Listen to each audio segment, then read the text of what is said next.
Damos gracias al Señor porque hemos escuchado la lectura de la palabra, hemos leído lo que el Señor nos dice, nos enseña en este libro de Apocalipsis.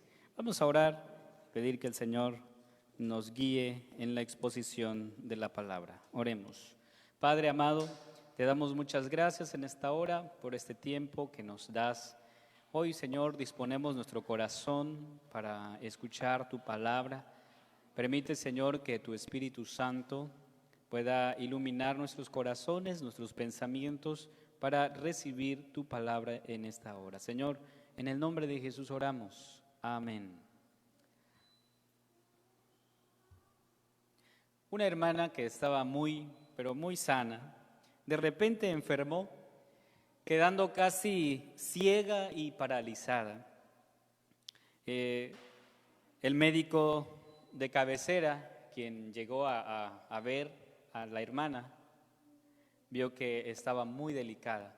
Entonces le dijo a sus familiares que era difícil la situación, y entonces el médico dijo: pues qué bueno que nuestra hermana ha vivido sus mejores días. Sin embargo, la hermana estaba escuchando lo que el doctor decía y dijo: no, doctor, no es así. No he vivido mis mejores días. Realmente, mis mejores días están todavía por venir. Mis mejores días están todavía en el futuro. Son aquellos en los cuales he de contemplar a mi Señor y mi Rey. Fueron las palabras de esta hermana. Y cuando yo reflexiono en esto, amados hermanos, creo que hay algo muy importante que nosotros podemos aprender aquí. Creo que todos deberíamos vivir siempre con estas promesas del Señor, porque nuestro Dios es fiel y verdadero. Sin embargo, la realidad es que todos nosotros luchamos con nuestra incredulidad. Somos personas de poca fe, y esa es la realidad. Y ante esta realidad presente, la Escritura, la palabra de Dios, nos dice hoy, nos recuerda hoy, que las promesas del Señor son fieles y verdaderas. Las promesas de nuestro Dios son fieles y verdaderas, amados hermanos. Eso es lo que aprendemos. Hemos leído el pasaje del libro de Apocalipsis, capítulo 3, versículos del 7 al 13, y prácticamente encontramos aquí en esta lectura que Cristo, en primer lugar, se presenta como el santo, se presenta como el verdadero, el que tiene la llave de David. Así se presenta nuestro Señor, el que abre y ninguno cierra, dice, donde Cristo nos dice: he puesto una puerta abierta delante de ti, y también nos dice que pondré delante de ti a los que hoy te hostigan y persiguen, ellos sabrán que yo te amo.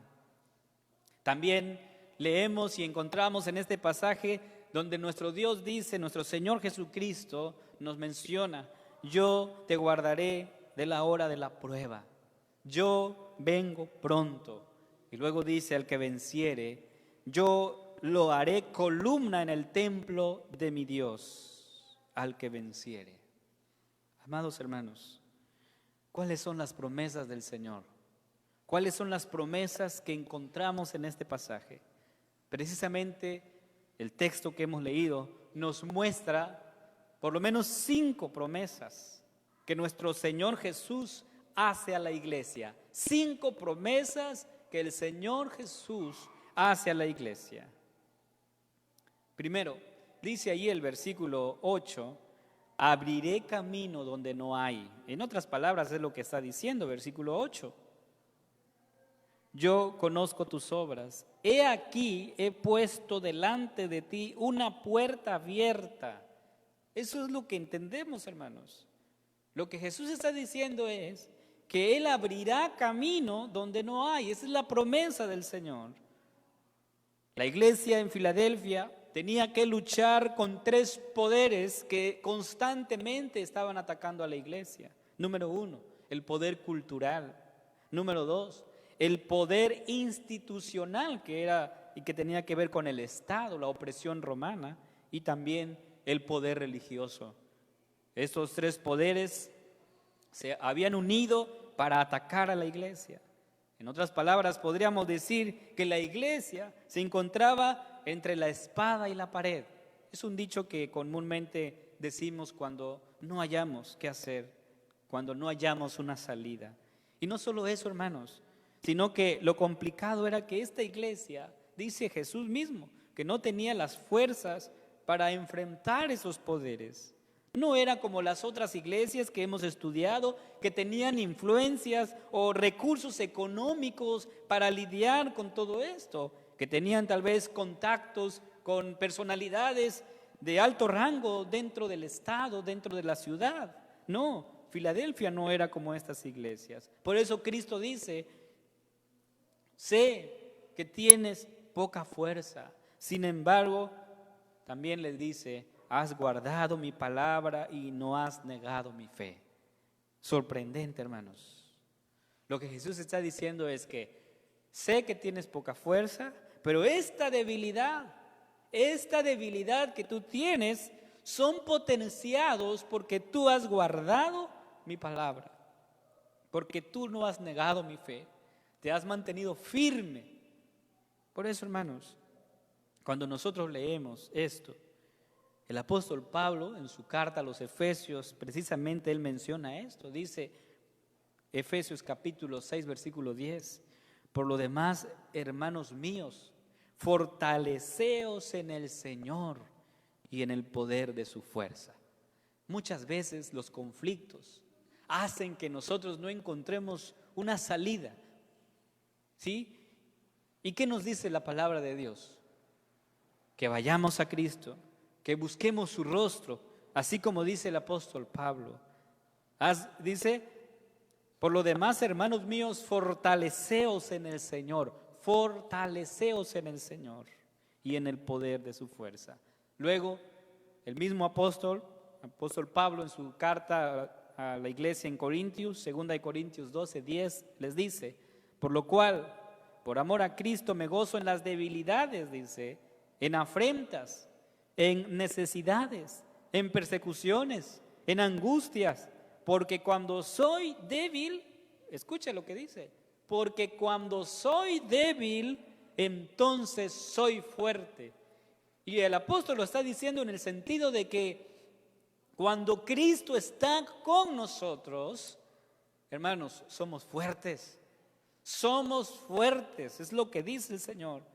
Por eso la promesa de Cristo para la iglesia de Filadelfia es, parece que no hay una salida porque está siendo atacada, sin embargo, yo te pondré una puerta. Él dice, yo te abriré camino donde no hay. Esa es la promesa del Señor, te voy a abrir camino donde no hay camino.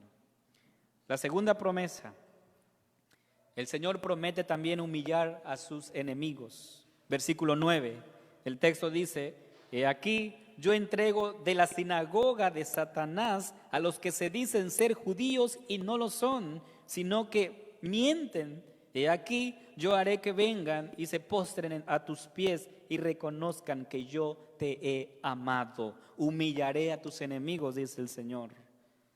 Hermanos, la comunidad judía negaba enérgicamente que Jesucristo fuera el verdadero Mesías. Ellos lo negaban. Y también, obviamente, negaban que la comunidad cristiana, es decir, el pueblo de Dios, fuera amado por Dios. Ellos decían, no, nosotros somos el pueblo elegido. Dios eligió a Israel, nosotros somos el pueblo amado. ¿Y qué dice Cristo aquí a la iglesia? Dice, no es así. Yo voy a hacer que esto cambie. La condición, hermanos, de Israel, por lo cual ellos se sentían de esta manera, era que ellos creían que por nacer judío eran automáticamente parte de este pueblo redimido. Y obviamente enseñaban y decían a las personas, nosotros somos el pueblo elegido. Si tú quieres ser parte de este pueblo, debes cumplir con los ritos y las ceremonias que Dios le dio a Moisés en el pasado. Sin embargo, ¿qué dice la Escritura, amados hermanos, respecto a eso que estamos diciendo? Dice Romanos 9, versículos 6 al 9. No que la palabra de Dios haya fallado, porque no todos los que descienden de Israel son israelitas, ni por ser descendientes de Abraham son todos hijos, sino, dice, en Isaac te será llamada descendencia. Esto es, no los que son hijos según la carne son los hijos de Dios, sino que los que son hijos según la promesa son contados como descendientes, porque la palabra de la promesa es esta: por este tiempo vendré y Sara tendrá un hijo. ¿Qué dice la Escritura, hermanos, aquí en esta carta? No porque todos los que descienden de Israel son israelitas, ni por ser descendientes de Abraham son todos hijos. Eso es lo que Pablo le dice a la iglesia en Roma. Y esto se aclara un poquito más a qué se refiere el apóstol Pablo cuando escribe su carta a los Gálatas. Gálatas capítulo 3, Gálatas 3, versículo 7. Dice así: sabed, por tanto, que los que son de fe, estos son hijos de Abraham. Y la Escritura, previendo que Dios había de justificar por la fe a los gentiles, dice, por la fe a los gentiles, no dice a Israel, a los gentiles, dio de antemano la buena nueva a Abraham, diciendo, en ti serán benditas todas las naciones. Amados hermanos, había una comunidad judía en la iglesia de Filadelfia que le decían a la iglesia, ustedes no son parte del pueblo de Dios. No es así. Realmente Dios solo ama a los judíos. Dios solo ama a los judíos, ustedes no, ustedes son gentiles. Dios no los ama a ustedes. ¿Y qué dice Cristo? ¿Qué le dice Cristo a la iglesia? Dice, he aquí, a estos que se dicen ser judíos y no lo son, dice, yo haré que vengan y se postren a tus pies y reconozcan que yo te he amado.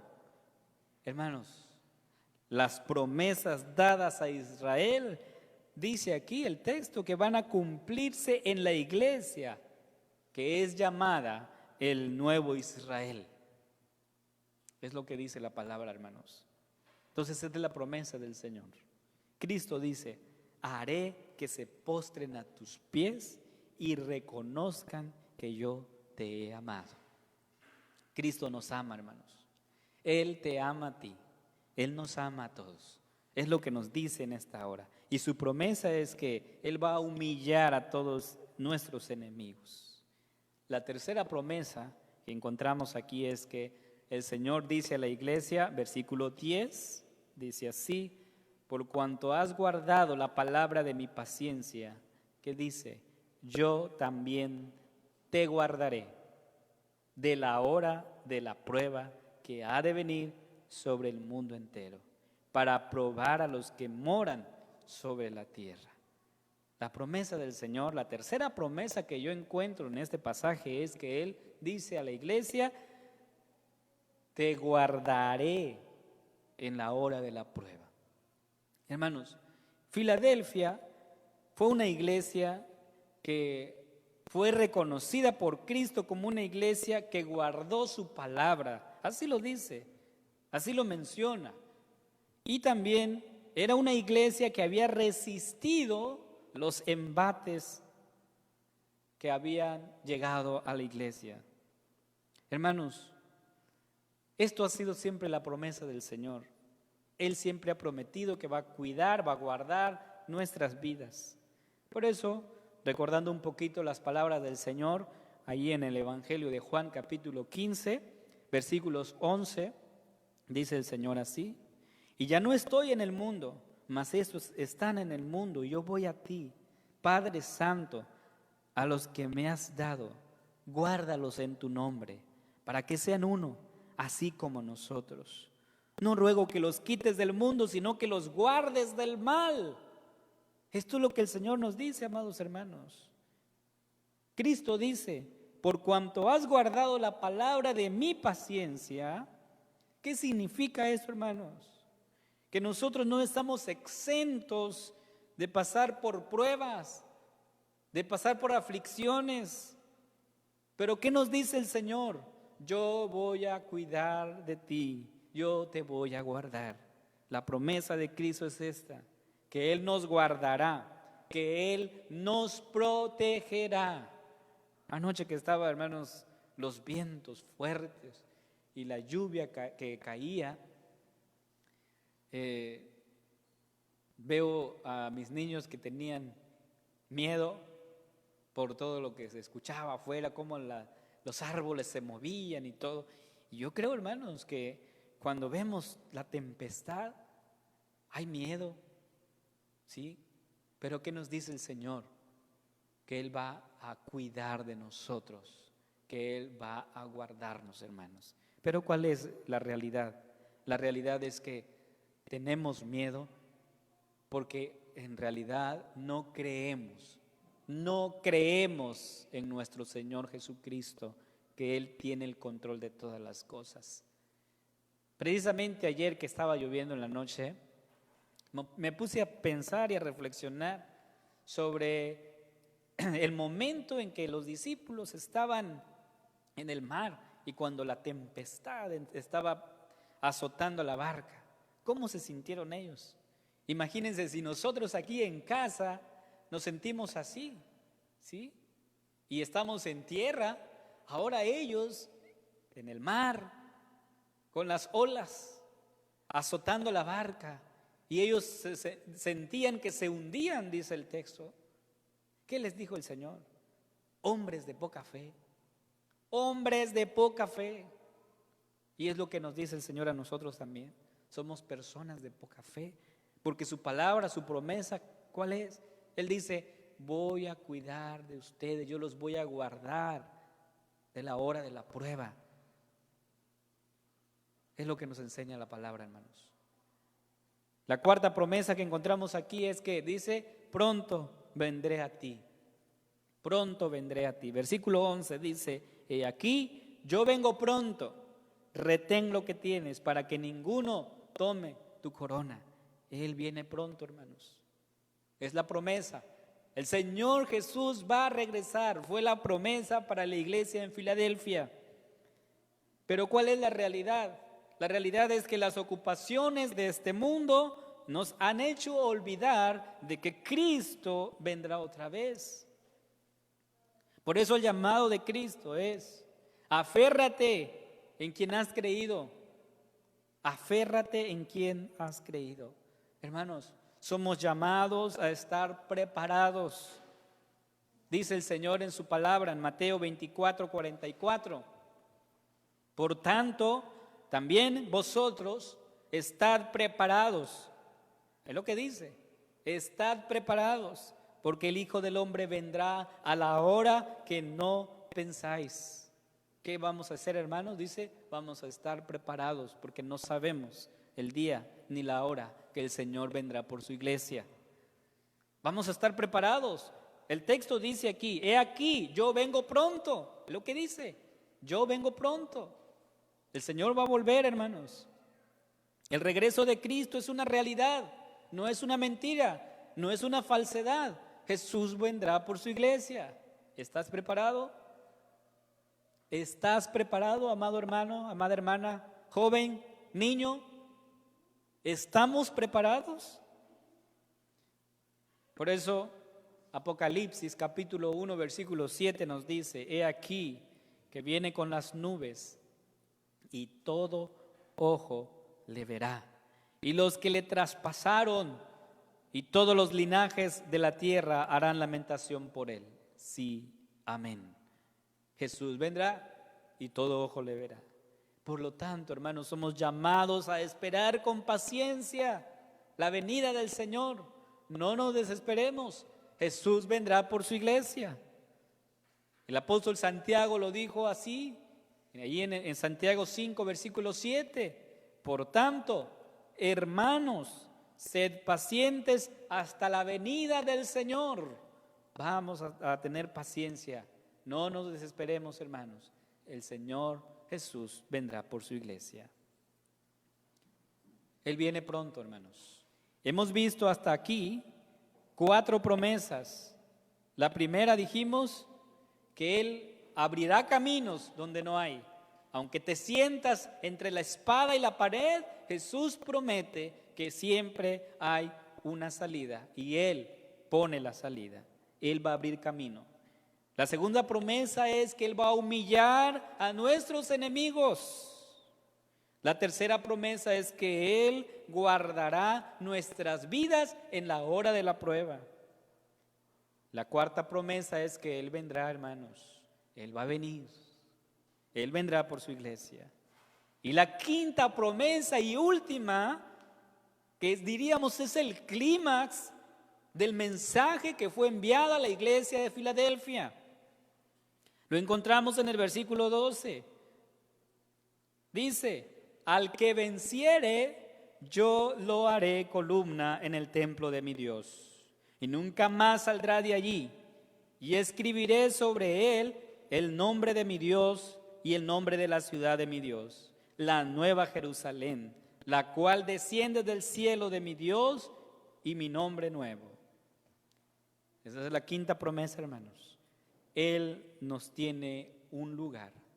Él nos ha preparado un lugar. Lo que le dice a Filadelfia es: te tengo un lugar seguro. ¿Por qué, hermanos? ¿Por qué Jesús promete esto? Porque cuando nosotros revisamos el contexto de la ciudad de Filadelfia, encontramos que Filadelfia había sufrido mucho por los terremotos. Era una ciudad que constantemente era atacada por los terremotos, por los temblores, por los sismos. De hecho, muchas personas habían abandonado la ciudad para vivir afuera de la ciudad, en tiendas, por miedo a los terremotos que repentinamente azotaban la ciudad. Los que se quedaban en la ciudad prácticamente pasaban gran parte de su tiempo reconstruyendo por todos los daños que causaban estos sismos. Por eso la promesa del Señor es aquí muy importante. Lo que le dice a la iglesia es: iglesia amada, tú eres una iglesia que yo amo, y mi promesa para ti es que yo te tengo un lugar seguro. Yo te tengo un lugar seguro. Allí no hay terremotos, ahí no hay sismos, ahí estarás seguro. ¿Y cuál es prácticamente lo que dice aquí en el versículo 12? Dice: yo lo haré columna en el templo de mi Dios, y nunca más saldrás de allí. Nunca más, porque no hay necesidad de huir de esta ciudad, porque es una ciudad segura, es un lugar seguro. Es la promesa del Señor, hermanos. Y yo quiero ampliar un poquito más, porque Apocalipsis capítulo 21, versículo 4, nos da una descripción de cómo es este lugar, amado hermano, amada hermana, amado joven, amado niño. ¿Cómo es este lugar?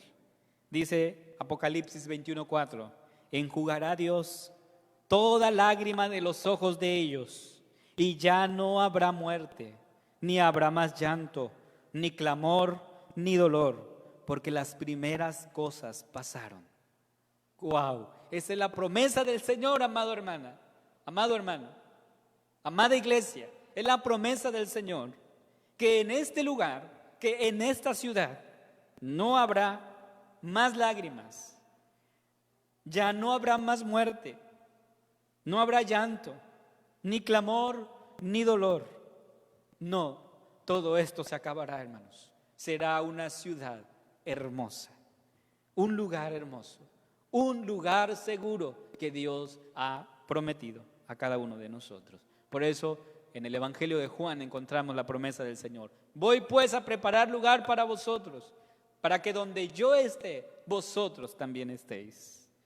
Luego, Apocalipsis 22:5 nos dice: no habrá allí más noche, y no tienen necesidad de luz ni de lámparas, dice, ni de luz del sol, porque el Dios, el Señor, los iluminará y reinará por los siglos de los siglos. Hermanos, ahí tú no te vas a preocupar de que si se va la luz o no, por las tormentas. No va a haber necesidad, porque Dios mismo dice aquí el texto: Él será nuestra luz, Él va a ser nuestra luz. Qué hermosa promesa, ¿no? Un lugar seguro, un lugar donde no se inundará de aguas, un lugar donde no habrá violencia, un lugar donde no habrá dolor. La promesa del Señor. Por eso, hermanos, las promesas, como siempre lo hemos dicho, las promesas son para creer.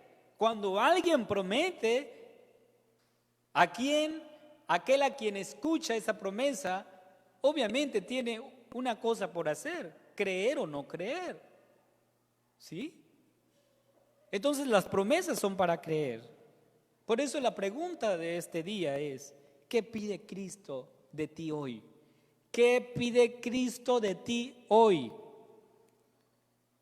Lo resumo en estas palabras: que creas plenamente en Él y en su palabra.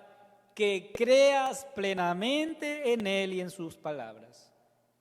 Ahora, ¿cuál es la realidad de nuestra vida, hermanos? ¿En dónde nos encontramos? ¿En dónde te encuentras tú? Y la realidad es que nosotros no creemos plenamente en Cristo. Esa es la realidad. Y esta es nuestra condición, amados hermanos. Nuestra naturaleza pecaminosa nos hace dudar, hermanos. Nuestra naturaleza pecaminosa nos hace dudar de las promesas del Señor. No creemos del todo, esa es la realidad. Por eso cuando Jesús dice a sus discípulos, ahí en Lucas 18:8, les dice: pero cuando venga el Hijo del Hombre, ¿hallará fe en la tierra? Esa es la pregunta. Cuando venga el Hijo del Hombre, ¿hallará fe en la tierra? ¿Qué pide el Señor de nosotros? Pide que tú le creas. Pide que tú le creas plenamente, absolutamente. Por eso, hermanos, las promesas son para creer. Las promesas de Cristo, como dije al principio, son fieles y verdaderas. Hoy podemos, hermanos, acceder a estas promesas gracias al sacrificio que Él llevó a cabo en la cruz del Calvario. Y por eso, hoy podemos cantar este himno que dice: en ellas para siempre confiaré. Todas las promesas del Señor Jesús son apoyo poderoso de mi fe. Y en ellas tú puedes confiar plenamente. Que así sea, hermanos. Que así sea. Que creamos fielmente en las promesas que el Señor Jesús ha dado. Porque fiel es el que prometió. Fiel es nuestro Dios, que ha prometido, dice ahí en una de las promesas, que siempre estará con nosotros. Alabado sea el nombre del Señor. Oremos. Padre amado, gracias por tu palabra, porque el día de hoy nos recuerdas tus promesas, Señor, que son fieles y verdaderas. Son promesas fieles y verdaderas. Tú nos abrirás camino cuando no lo haya, Señor. Amado Padre, tú también has prometido que vas a guardar, vas a cuidar, vas a proteger nuestras vidas en la hora de la prueba, en la hora de la aflicción. Que tú, Señor, vengarás a nuestros enemigos y delante de ellos tú dirás: yo amo a esta iglesia. Tú también has prometido, Señor, que pronto volverás por tu iglesia y nos pides que estemos preparados, Señor. también has prometido un lugar hermoso, un lugar donde todos los sufrimientos se acabarán, un lugar donde estaremos por siempre contigo. Gracias, Señor, por tu palabra, porque podemos descansar en nuestra incredulidad y en nuestra debilidad, podemos descansar en ti, porque tus palabras, porque tus promesas son fieles y verdaderas. Amén.